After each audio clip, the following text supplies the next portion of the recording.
Welcome to the Mother's Justice Show. Eddie Wright Jr. sitting in for Reverend Dr. Harriet Walden. Today is Veterans Day. I'm a veteran myself, although some people say it because you in the National Guard, you're not really a veteran, but we went through the same training that the regular Army went through. And if you joined before you're 18 and a half, you had to go to meetings for 3 years. So lieutenant at the time, he ended up being a major, one-star general or something. Archie Herring talked me into going in, which I'm glad I did. I went back to Fort Ord, the youngest soldier in this company, and just turned 18. And a lot of folks got upset with me because the married guys were crying at night. But anyway, ended up going back to Fort Sam Houston for the medic training. And I spent the first 10 years of my life in Shreveport, Louisiana. Get off the plane, having a drink of water in the airport in San Antonio. And a white guy says, "Hey, boy, that uniform don't make you white." So it reminded me that I was back home. So anyway, I want to start out by introducing my guest today, Bob Armstead. You hear and see him regularly because of the fact he's the president of the National Association of Minority Contractors for the Washington State chapter. Johnathan Johnson is the president of Tacoma NAACP, and Raymond Miller is it Vets Northwest, the support group, Raymond? Yeah, Feds Police Northwest, welcome home. First Northwest, welcome home. That's good. Well, we still need some welcome after all these years. So, Bob, why don't we start with you, and why don't you just share which branch of the military you're in and a little bit about your experience here and where you went. So we've got to give everybody about 2 or 3 minutes to talk about that before I go to my questions. Thank you. Okay, thank you, Eddie. Bob Armstead, U.S. Navy Medical Service Corps. I served in the Pacific, Guam, Vietnam, and the Philippines. I am a service disabled veteran. I participate in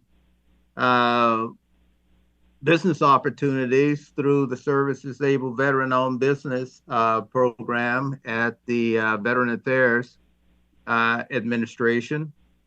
And I joined the Navy to keep from going to the Army and the Marines. And glad I did. Glad I got it over with. The service, like everything else in the United States at the time that I was there, they said was not segregated, but it was. Your experience at the airport in San Antonio was an experience that we all shared at various locations throughout the military. Those of you that served in the Pacific know of and might have experienced the kinds of things that happened in some of the countries that we went into, where our white co-service member had told the people in those countries that we had tails and other things. And so it was a not good experience, but it was experience that helped prepare me for life. I benefited in that I learned. I learned how to deal with people, and learned almost the hard way that there are ways to do things to make a point where you do not get hurt, and there are ways to do things where you attempt to make a point, and the military had a little thing called court-martial.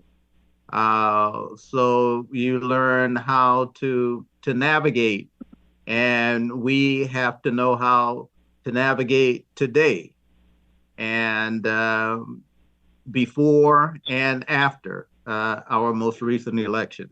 Thank you, Eddie. Thank you, Bob. That was Bob Armstead. Let's go to Johnathan Johnson, president of Tacoma NAACP and a Army guy. And thank you, Eddie.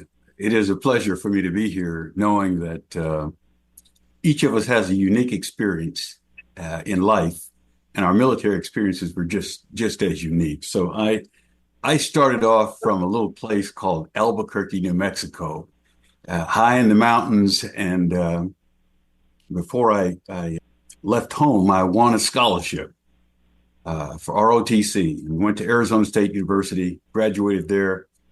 I was commissioned, and before I went away, I served summers at various jobs, and I got a chance to serve one summer at the one of the schools, not schools, I'm sorry, one of the national laboratories, which was at Kirkland Air Force Base, and I got an opportunity to see some people who worked with me there. One man saw me come in one day, and he says, I hear you're interested in flying," and he said, "Meet me at 4:30." And the next morning, we got together at the airport, and we got a chance to get into a little airplane, and we flew along. Then he says, "Follow me through," and finally he said, "It's yours." And I was flying a plane for the first time. I believe that may have been the time that I decided I'd be a ground soldier, so I left that stuff alone. But anyway, it was a good experience. But I wanted to let you know that experience helped me with the rest of my career. As I indicated, I was commissioned with the Corps of Engineers, first stationed at Fort Lewis, and when I got here in my first assignment, a young black soldier was on North Fort and saw a friend's car, one of his platoon mates' car, went and sat on the hood of the car. And, if you're from the South, that's how you did it. You would sit on the hood of the car and wait for somebody to come out for you. And so when he came out, the white soldier got all upset, cursed him out. Young soldier walked back to North Fort where we were stationed, and he was trying to plead his case why he didn't think that was a good thing that happened. And when he was in the midst of that, a sergeant came up to him and pummeled him, gave him 19 stitches on his face. And I was a young lieutenant, and our troops went to the field, and we were in the field. And my soldiers kept asking me, when are they going to do something about this case? And so when I went in one evening after we'd been on a patrol, talked to my commander, I told him, he said, "Well, what about the Article 15? We're talking about UCMJ, University, the Code of Military Justice." And when I asked about the case, I was told the colonel decided not to do anything. Mm-hmm. And on Monday morning, I was stationed at the fort and not at the 15th Engineer Battalion any longer. I chose not to work there and chose to take a hit. And as a leader, you sometimes decide if you're going to take the hit. And I think we're at a time when many of our leaders will be taking hits when they're given illegal orders, and they have to deal with that. And they can either choose career or they can choose the right way. Often it's going to cost you, but we need to know that as a nation. And right now where we are, the cost will be high, decisions will be made, and we will have to make a decision of how we want to. Anyway, I continued my career. I did get a chance to retire, and I did see the colonel who made that decision a few years later when I was stationed at Fort Leavenworth, Kansas, at the Center for Army Leadership. Saw him, he had 2 stars. So the culture supported what he did. And until we change the culture, no amount of rules and regulations will change what happens. But thank you. Retired Army Major, served with the Corps of Engineers, and glad to be an American veteran. All right. Let's go to Raymond Miller with the Vets organization up north. Is it Vets Northwest? Vets Place Northwest. Hello, Eddie. Okay. And thank you for having me here. And to all our veterans out there, we want to say thank you for your dedication, leadership, and service and sacrifice to our nation for making it what it is. And my name is Raymond Miller, served in the Air Force, United States Air Force for 21 years. My experience allowed me to serve in 26 different countries. Notable ones was in Europe and Germany, Japan, Korea, Saudi Arabia, Vietnam, uh, just to name a few of the countries that I've been in of the 26. I'm also the president of Vets Place Northwest Welcome Home. Also, I am a founding member and the past national director of the National Association for Black Veterans Incorporated. What we do with Vet Place Northwest, we help our veterans make that sometimes difficult transition from military back to civilian life. Eddie, one of the things that we're really working on right now with the Department of Defense and Department of Defense and Department of Veterans Affairs is about that our National Guard members and making sure that their time that they serve on active duty is actually counted as military time and not just time. Normally, if you have to have 6 months of active duty time to be considered a veteran, we're trying to make sure that every minute of our National Guard members' time is now being seen as active duty time, and we get helping them get that much time and make sure that they get that veteran status as quickly as possible. You know, if you're a veteran and you serve in a combat zone, if you're in the National Guard, a lot of our National Guards have been sent to combat zone and automatically serving in a combat zone as a National Guard member also gives you that veteran status. And so that's what we do at Vets Place Northwest is helping veterans understand what benefits and services they have from serving in the military. 90% of my clientele are African American veterans, and we work with them closely and daily. I'm also the former chairman of the NAACP Armed Services and Veterans Affairs Committee, which I held for over 30 years in that position. And so that's just a little bit about us and the things that we're trying to do to make sure that our veterans, particularly our African American veterans, who what we did a few years ago, we did a video on invisible warriors who are African American veterans, like were invisible, and we helped the Department of Veterans Affairs help veterans with their service-connected disabilities where it seemed like it was a little off for African American veterans. And we think we have corrected that problem, and veterans are getting their benefits and their services and understand what benefits and service they have by serving in the United States military. And we've been helping with that for a number of years now, many years. Okay, Raymond Miller, thank you very much for all the work you and your organization are doing. Did we lose Terry Johnson? No, I'm here, Eddie. Okay, Terry Johnson is next, and then we'll go to Wayne Fuller. Go ahead, Terry. My name is Terry Johnson. I'm from Seattle, and I joined the United States Air Force, as the previous gentleman said, because I didn't want to go in the Army and Marines because I was a musician at the time, and I had to be drafted or either go into the military. So I went into the Air Force. I was only 18. I ended up staying for 22 years because I kept playing music at night and working in the Air Force in the daytime because my father always told me, you live on later what you do now. So I was gung-ho and trying to make much money I could. So when I retired, I knew that I wouldn't be able to go back and reinvent money and different ideas. So I played music at night in officers' clubs and airmen's clubs and traveled around the world. Went to first station was Alaska in Elmendorf. Stayed up there for 4 years. And then after the big earthquake up there, I got the hell out of there. And then they sent me to California, Sunnyvale. There was a station there, a satellite control facility, which at Moffett Field, where they made the big blimps and things.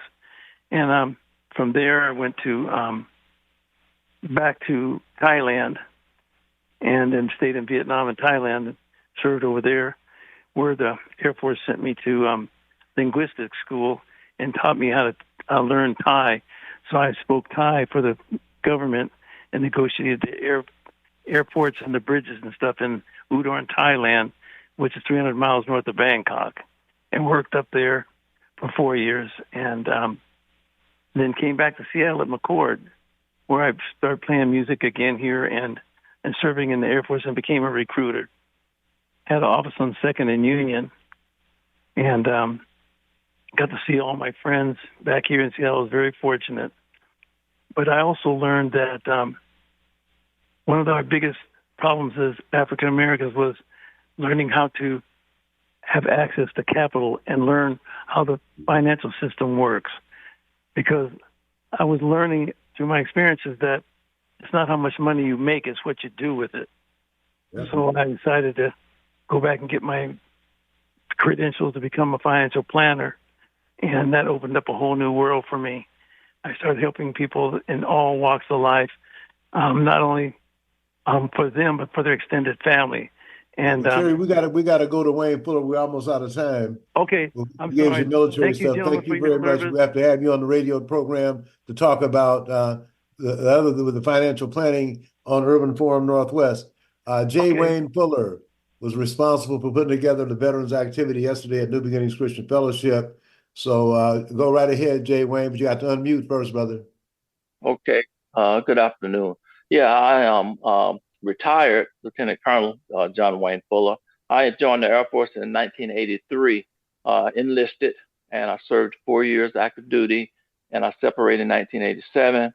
And I was out for about a year, maybe 2 years, and I joined the Air National Guard. And I was in the Air National Guard into a engineering installation squadron. And shortly after that, I became commissioned.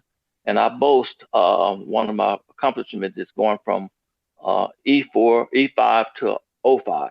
And I later became the commander of the unit that I was enlisted in when I went into the Air National Guard. Another thing I boast on is right after 9/11, in March of 2022, I was assigned over in Doha, Qatar, which was the base responsible for establishing the base in which we would bomb Iraq from. And I was the vice commander there of the communication squadron and responsible for putting all of the infrastructure in for the communication. When we got there, it was all tactical, meaning it was all military equipment.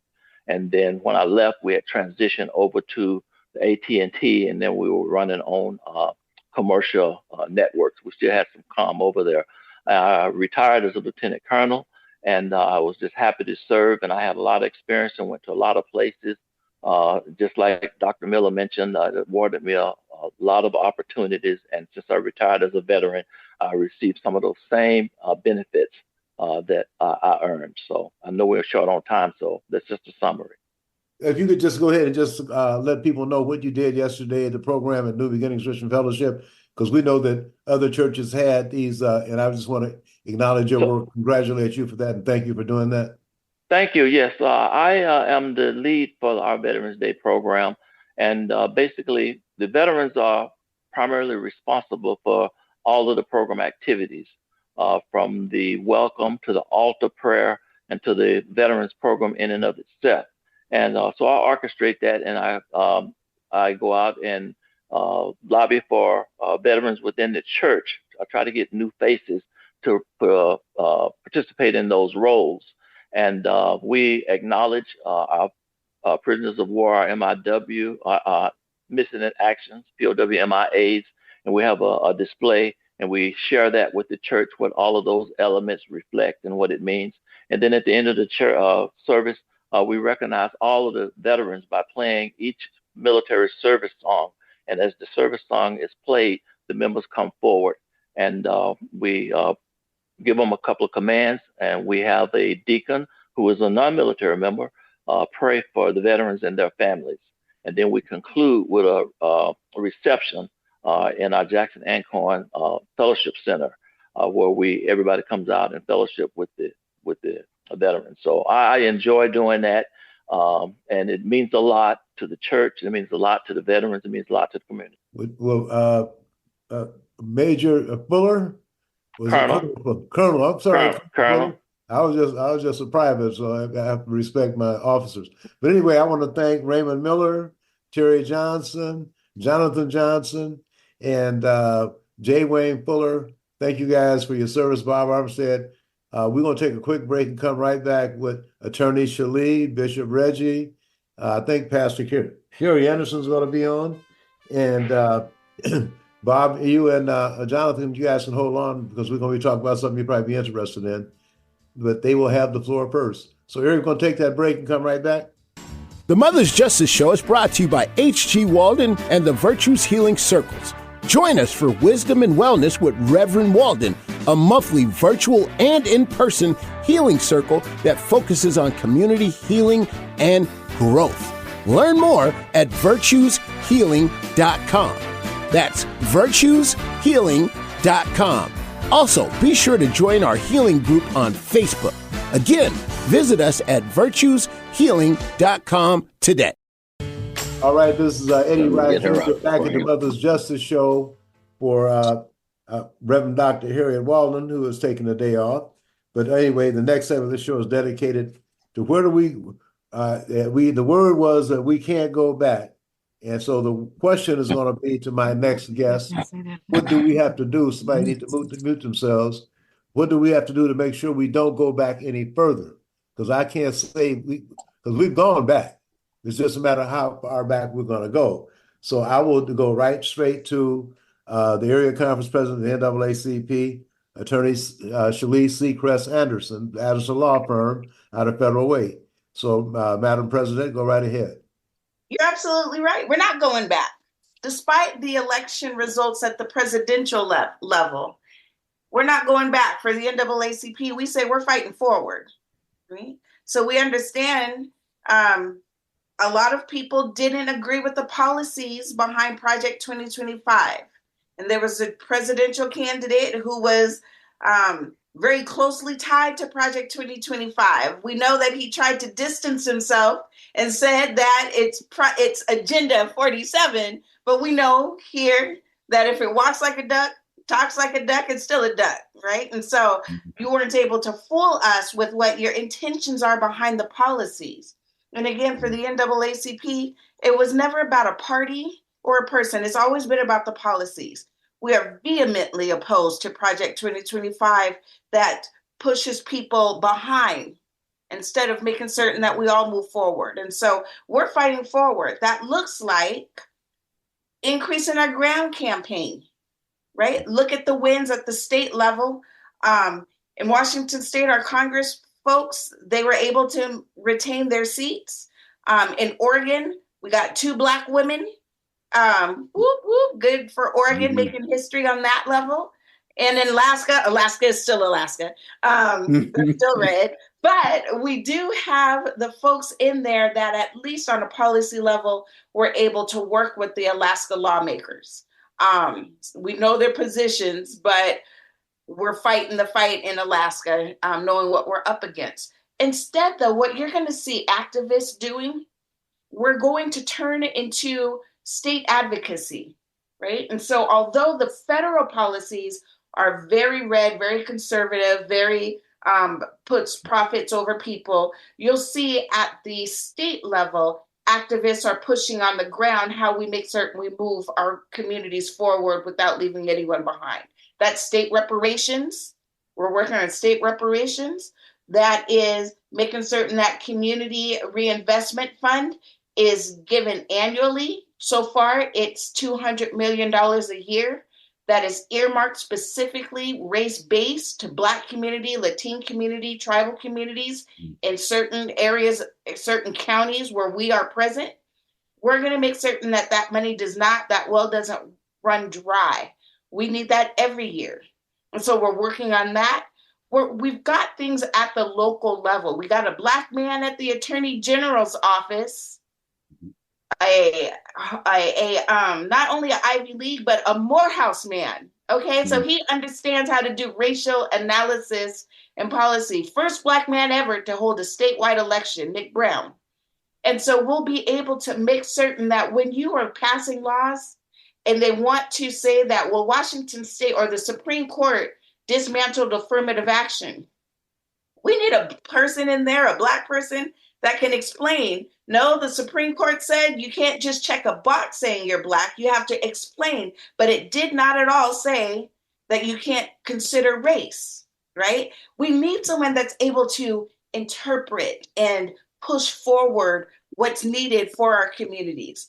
You'll also see activists working at our county and city levels, right? Think about the minimum wage campaign. You'll recall first, we tried to get a federal minimum wage increase. That didn't work. We tried to do it at the state level. That didn't work. And then the activists started doing it at the city level. First it was SeaTac, then it was Seattle. Once we were able to get the momentum from that, that's how we built out the state level. So you'll find with this recent election, our mission is not changing. We are still fired up more so than ever. We're ready to go more so. It's not a setback at all. You're going to find us getting active at the local level. We'll take it block by block if we have to. This is what we do. We know how to fight forward. I'm certainly glad to hear that, especially since African-American businesses have been doing over 0.5% of 1% with the state of Washington. So we definitely need some activists to get embarked there, because we have all Democrats in place. Now I want to go to Bishop Reggie Witherspoon, who's out of town, traveling down the highway. So Bishop Reggie, are you there? Yeah, in the great city of Memphis. Okay. Can you all hear me okay? Oh, yeah, you're loud and clear. Loud and clear. Okay. Thank you, Attorney Seacrest. You did a great job of aligning just how things are actually still pressing forward, which is a good thing, and we should always understand that. I want to just take a more of a spiritual approach. You know, I'm a bishop in the Lord's Church, and so obviously I try to be a spiritual conscience to us as well. I want to remind us, number one, that God is still on his throne and he's still in command of the universe. All right. Nothing happens without his approval. He's sovereign. He's supreme. And I want to also remind us of something that it may not happen fully and completely, probably will not in our lifetime. But listen, there is a shift taking place. And there will be a time when we, after people of color, will be in positions of complete authority and power. We're going to be the great populace. And I think our white friends know that their regime of power is coming to an end. There's a man in the White House who is dangerous by any stretch of the imagination. But we need to know this. If we could remember to stay together as people, that's the one thing the slave master did a masterful job of doing. Unfortunately, is dividing and conquering. You know, he taught us, the slaves were always pitted to come against each other, to not support each other, not trust each other. And that's our Achilles heel. We just can't seem to come together and be one strong unit. Once we can do that, it doesn't matter who's in what house. We will have authority and power more than what we see right now. And I also think, Brother Eddie, we've got to really do a better job of raising up our young politicians, Black politicians. We've got to really, we can change the narrative by just positioning people to be in places of power. And then if we as people of color can get to those polls in large numbers, we can do some damage, but we've got to believe in ourselves. We got to try to stick together. Got to try to raise up some leaders who understand our agenda. And in the interim, oh man, we're going to need each other more than ever right now, because we're going to see some things happening that are going to be frightening. But again, I say God is in command. But I think this is a clarion call for the Black community to come together and know that if we can still stick together, there's no force that can divide us, no force that can destroy us. I really believe that. Yes, these are going to be some times where we're going to have to scratch our heads, but I also believe God's going to use this moment to call the Black people, and I'm talking generalizations here, back to himself. Too many of us are trying to get our lives along without considering God in the equation. And God is calling us back to himself. We need him. Can't make it without him. I'm concerned about our youth, Gens Y and Z. Man, the numbers are atrocious, that those two demographics are not very interested in spiritual matters. And so we're losing two generations, and we don't want to completely raise up a group of people that has no fear, no understanding of God. And so if we can put God in his rightful place, if we can somehow learn how to stick together irrespective of who's in the White House and other houses, I think that we as people we have the force to sustain ourselves. But yes, it's going to be a rocky road. Let's face it, God. But God is still man, and we can use this to galvanize ourselves. I think we can weather the storm to become. Thank you, Bishop. Certainly appreciate your input and your comments. Go back to Bob Armstead, and I see we've been joined by Reverend Dr. Kerry Anderson. We'll go to him after Bob. Thank you, Eddie. Yes, these are tough times. Yes, We heard the conversations and campaign promises from the person who will be occupying the White House in January. But we also experienced things that were not necessarily positive for our communities prior to the election. We have over time developed the ability to withstand and know how to deal with the situation that is before us. And as Bishop Witherspoon stated, together we can accomplish things. We had people in positions in Washington, D.C. and federal agencies that provided funding to us here in Washington State that had the responsibility for ensuring that those funds were equitably distributed throughout all communities, including our communities. They did not do that. If we can get together and get with the people who are nominating and putting into position the people responsible for ensuring our participation in our federal tax dollars, it does not matter, or it does not matter as much who occupies the White House. It matters very much who occupies the positions that are directly responsible for our being able to participate in the economy in this country. Very well stated. As you know, it'd be 3 years ago on November 23rd, the 22 individuals, I think including Raymond Miller and Pastor Anderson, signed a federal complaint. Was never resolved. Merrick Garland and Pete Buttigieg, even if Vice President Harris would have won, I would have been asking for them to leave. They did absolutely nothing to deal with the fraud, abuse, and discrimination that was occurring in the state. Let's go to Reverend Dr. Kerry Anderson, the pastor of Seattle's First AME Church. First of all, thank you for having me on your program today. And as we look at the other side of this election, there was one thing that became very apparent to me. I'm not sure of what was said prior to my coming on, but the fact of the matter is, white folk overwhelmingly supported the white candidate, which really reveals the essence of America's DNA. Race is still a defining common denominator in this country. And as such, they would rather vote for someone and have in office someone who has got a horrific record, public record of assault on women and business dealings found erroneous, lying, cheating, stealing, and even do an insurrection on January 6th, as well as treason against this United States of America, and still vote him in. That tells you that America's DNA is in question right now. So what do Black folk do? What do people of color do?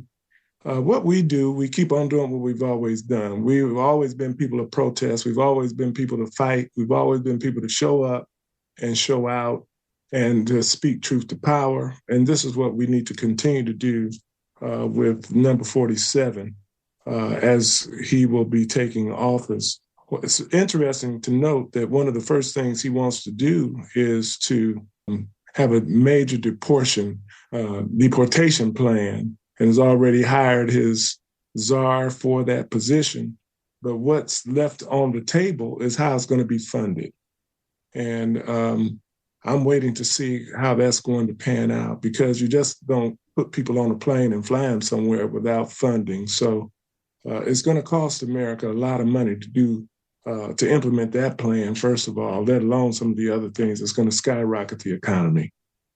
Well, I understand that Elon Musk is going to cut out $2 trillion out of the current budget, so maybe that's where they're looking at getting the money from. Okay. We'll see. I want to go to the Tacoma NAACP president, Johnathan Johnson. Thank you. And I'm blessed to be in a room with such a group of thinkers. We live in a time when people aren't thinking, they're reacting from the gut. I'm reminded of the stories of how the NAACP was formed, and we were formed because white folks were afraid and they would get word that something was wrong, and then that spirit of vigilantism would come alive, and the people would just follow their leader and go lynch somebody. And I think one of the things that we have to be aware of is if you're just doing that as a lynch mob, that's one thing. But if you're doing that with the support of the Supreme Court and both houses of the Congress, and you've taken large segments of the federal court, and you also have the press, and you also have the Fifth Estate, the businesses like Musk and others, you can see that we're facing a little different strategy. So I have to look at, from my military experience, you don't throw hand grenades at people shooting tanks at you. You got to find some new strategies, and we need to be wise enough to recognize what will be more effective, because as these things become apparent to us, we will no longer be able to just do the things that we've done in the past but if we play the right chess move and they move into the wrong place, we're going to checkmate them. But that has to be done with a coordinated, well thought out, strategic plan that I know the people in this room have the capability of doing. And I have every confidence that we will. You're muted, Eddie. Still muted. While he's muted, can I jump in? Go ahead. He can't tell me no. Talk about taking advantage of an opportunity. I just want us to make certain that we're talking about just the voter turnout that Black folk did for this Democratic Party, especially in Washington State. We've outvoted the national average, meaning most of us voted here in Washington than the other parts of the nation. Get this, Black men, brothers came through for the Democratic Party. They voted at 81%. Black women, we were at 90%. White women, 31% for the Democratic Party. The betrayal was real when we're talking about just those policies. White men, 24% for the Democratic Party. That's 74% for the Republican Party, right? So I think we need to really gotta mention 54% of Hispanic males too now. Yeah, I didn't even read out the Hispanic males. You're absolutely right. 53% Democratic Party, 45% for the Republican Party. Latino women, 59% Democratic Party, 40% Republican Party. But Black people, we actually showed up and showed out. We've got to make certain that we claim our power, because when we talk about what we want to do, it's important that we don't overlook the fact that we came out and we showed up at the polls, right? And that we know what policies that we are demanding. Bob Armstead had said, we've got people in positions of power, but they're not working for us. And so now what you're going to see with those numbers, that was enough for us at the activist level to know we've got to change our campaign. And you're absolutely right. We are now organizing our young people to make sure that we are building our own. That voter turnout shows that they know what the policies are. They know why they voted. They know the change that they want to see. Now we got to make certain that we are getting them through the pipeline. So you're going to see more attorneys, more Kamala Harrises are going to be all over the place throughout the state of Washington. So we're working with the Washington State Bar Association on making certain we're building pipelines in our law schools by race, right? Very good. All these types of things, you're going to start seeing a change in how we do it, and we're getting them younger, and we're building them up into leaders. Excellent. Sheley, I'm so glad you said that. One of the things that captivated my thoughts were news bites talking about plight of Black men not supporting Kamala Harris. And until I started doing my own research, I found out that narrative was a lie. And so we need to really change the narrative and let our people know that, yes, Black women and Black men. Matter of fact, there were 8 out of every 10 Black voters supported Kamala Harris. And we need to really bolster that so that we can get that narrative out there. So thank you for that. That's right. Raymond Miller. Well, thank you, Eddie. I would just, one of the things that voter turnout, one of the things about this election that really caught my attention was that in 2020, Biden got 81% of the vote. Donald Trump got 75. Biden got 81 million votes. Donald Trump got 75 million votes in 2020. In 2024, he got 75 million votes. And Kamala Harris got 71 million votes. So somewhere there are 10 million votes missing. And what happened to those 10 million votes, and why are they missing? So that's a real head scratcher for me. But also is that when we talked about African American men, and we had that 81% voting record for this year that came out and voted, 98%, 93% women. Black women came out and voted. So we were, as African Americans, we was out there very, very steadfast. But white people turned their back on us. They turned their back on the thing. They'd rather have a convicted felon as president of the United States, who was the president of Trump University, that was thing, who said what he would do with women and that he's going to protect women whether they want to or not. That he took away the woman's right to freedom of choice, and he's proud of it. And they would rather have that man as president of the United States than a Black woman. And that just really shows that the Constitution of the United States, and we're still 3/5 of a human being according to the Constitution of the United States today, Section 22.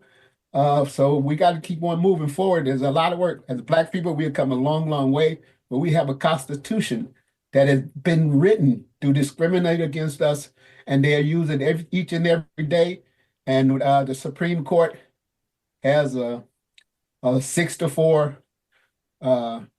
conservative-leaning branch of government, and so we got a big fight ahead of us. But like everywhere, we're going to stay strong. We're going to continue to survive, and we're going to also thrive, because that's what we always done as a race of people since the founding of this stolen nation that they stole from the Native Americans, and that we're going to continue to keep moving forward, and we're going to work, and we got to know we have to work harder. I'm so glad that we, Sheley, our president, Seacrest Anderson, talks about the young people, and I remember when she was the young people, and then we were leading it up. Now she's leading us. So keep that. I mean, we worked with her with that, make sure that she come up. So she came up as one of our young people, one of our young leaders that we watched throughout the years, and now she's leading us, and she's reaching back to pull up with other young people over the next generation to come up full forward. So we ain't gonna stop. We're gonna keep moving forward, and we're here to stay. Okay, I have Mr. J. Wayne Fuller have a comment or two. Yeah, I was actually just flabbergasted by the fact, as a result of the elections, that as many people, we as the Kamala Harris camp believed that crazy would weigh more on the American people. Crazy, criminal activity would have a higher weight on people than the economy. And even though we know the economy, if you know marketing, we're doing okay. But you don't feel that at the kitchen table. But we thought I think we thought the crazy would bear more fruit than the economy. And I think we totally missed the mark on that. So, but I agree, because the women raised all kind of sand about controlling their own body, and then 53% of white women vote for Trump, and I think over 40% of Hispanic women voted for Trump. So obviously somebody changed their mind in terms of what they want their mission to be. Yeah, and what's scary to me is the will of the people. That was the will of the people. So if that's how the majority of Americans feel, where will we be 4 years from now? Yeah. But I'm prayerful. I'm prayerful, and I'm a God-fearing Christian, and I know God will work through this as He has before. He's brought us through before. But that's just a head scratcher to me that higher population follows that logic and that ideology. Okay, Bishop Reggie, got closing remarks, sir? Well, he's still muted. So we'll go to Pastor Anderson. I'd like to say is, the Heritage Foundation started their work years and years ago. Yes. And what we need to do is do our own plan, our own project. Starting now, we've got the minds, we've got the brains, we've got the talent, we got the gifts, and we have the skills and the expertise right here. As Brother Johnathan Johnson said, there's genius right here in this room, right here in this space. Those who are our listening audiences, they're not just listening just to listen. These people are geniuses themselves, and pooling these resources together, not pointing the finger and blaming one another, but looking at our power together. We're stronger together than we are divided.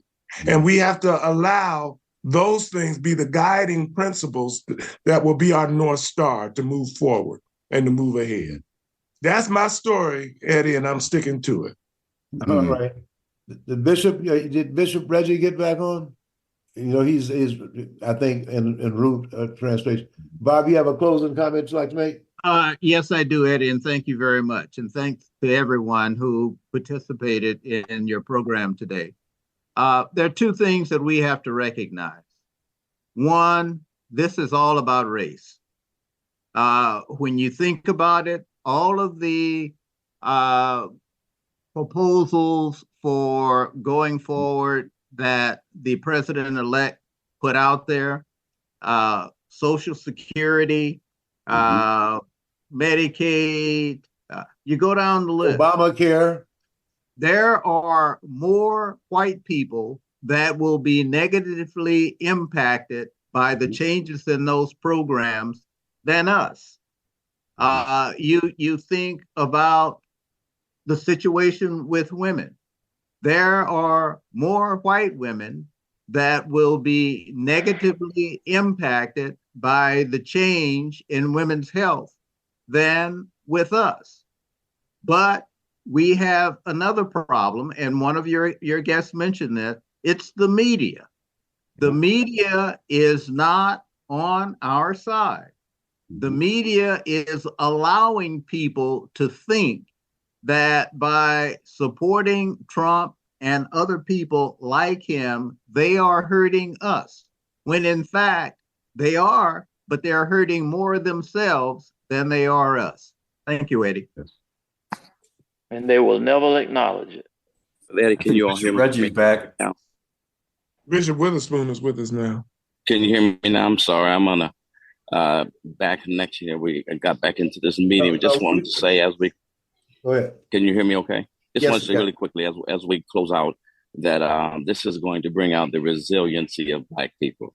I strongly believe that our best day is still ahead of us. I want somebody to get that in your spirit. That's the message we need to really propagate. We do need to galvanize ourselves and come up with an agenda, as we said, and bring these young people along. It's not over.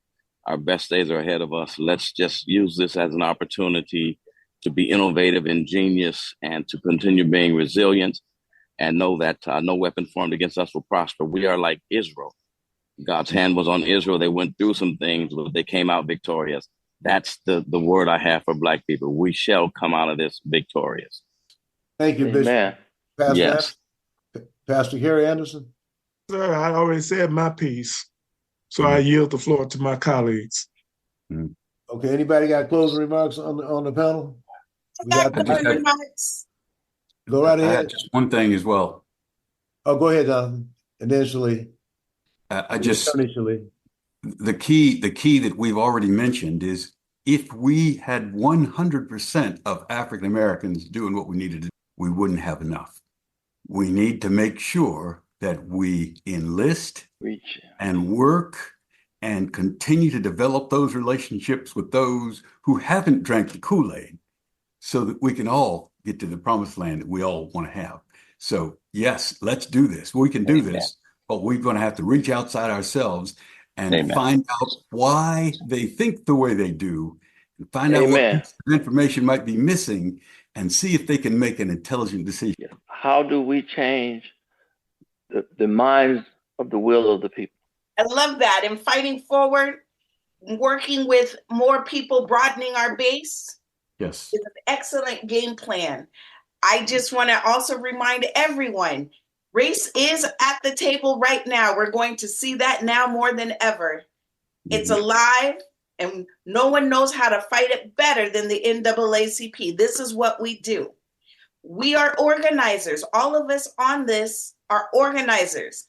It is time to make certain that we're bringing people into the fold, off of the sidelines. No more hashtags, no more talking about it. Get into the fight. If you are not a member of the NAACP, this is a great opportunity to join us. This is a movement in action. You can reach us at the NAACP. Put in Washington State in your Google search and we'll pop right up. But join us. And if it's not the NAACP, you can find other activities that are happening right on our website. But get involved. We need all hands in right now. Thank you very much, Sheley. Go ahead. Go ahead. Oh, I just said I'm in. I'm responding to her. I thought you had time. Colonel Fuller, you have any closing remarks? No, I've said my piece. We just need to find out how to change the minds. Okay. And I do agree with everybody that race was on the card. No doubt. Race was on the card. A lot of people made up their minds that it's not time. He's defeated 2 women. Misogynist, criminal, defeated 2 women. It's not going to happen. And Barack Obama got in trouble because I didn't like his pastor. Yes. That's a big issue in the Obama campaign. And what really got me is when people said, do you appreciate having access to the Affordable Care program? Absolutely. But if you call it Obamacare, oh no, we don't want that. But it's the same thing. And like Bob Armstead said earlier, it's going to be a lot of whites who will be hurt by these moves that are proposed right now. Yeah. The incoming administration. A lot more of those folks than our folks. And I think we can deal with it. So anyway, I want to thank Raymond Miller, Bob Armstead, Attorney Sheley, Pastor Kerry Anderson, Reggie Witherspoon, the main man with the Veterans True Beginnings Christian Fellowship, Colonel Fuller, and Johnathan Johnson, President of Tacoma Branch NAACP, and a proud member of Tacoma Pierce County Black Elected. So thank y'all, and let's keep fighting. Thank you. We're not Let's keep going fighting. back. Love you all.